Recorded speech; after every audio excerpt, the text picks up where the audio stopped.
John with Bird Overland. We're here in Skyline Drive again, and this time we decided to go down to the southern portion of the Skyline Drive, and I really enjoy it. In fact, we're at Emerald Lake,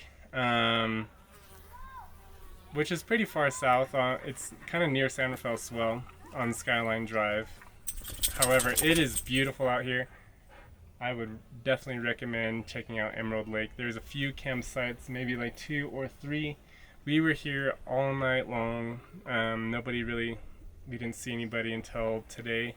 It is also the 24th of July, which is a holiday here in Utah for camping. I expected to see a lot more people. We just had a small family roll up on us. You know, they're just camping nearby and checking out the lake today, so.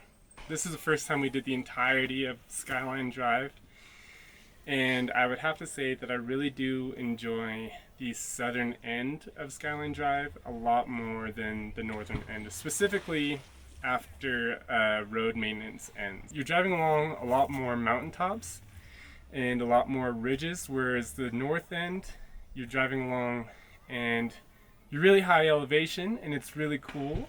However, you're on a plateau, so you don't really get the depth of how high you really are. Whereas on the south end of Skyline Drive, you definitely get the depth because you've got drop-offs on either side of the road. It's pretty incredible. In Salt Lake, when we left, it was about 99. I would say like high 90s, low hundreds. It was hot. It was very hot in Salt Lake, and we got up here into the mountains, and right now it's probably like 75 standing in the sun. And last night, when we got here at about 7, it was about 60 degrees.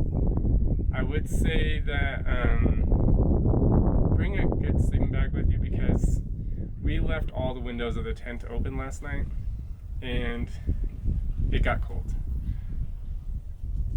Just having your head out, it got cold. So closing up all the windows in the middle of the night helped out a lot.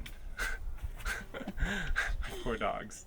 Yeah, the Emerald Lake is beautiful. The lake is clear. You can see all the way to the bottom. I did some drone footage earlier today. I'll post that in this video.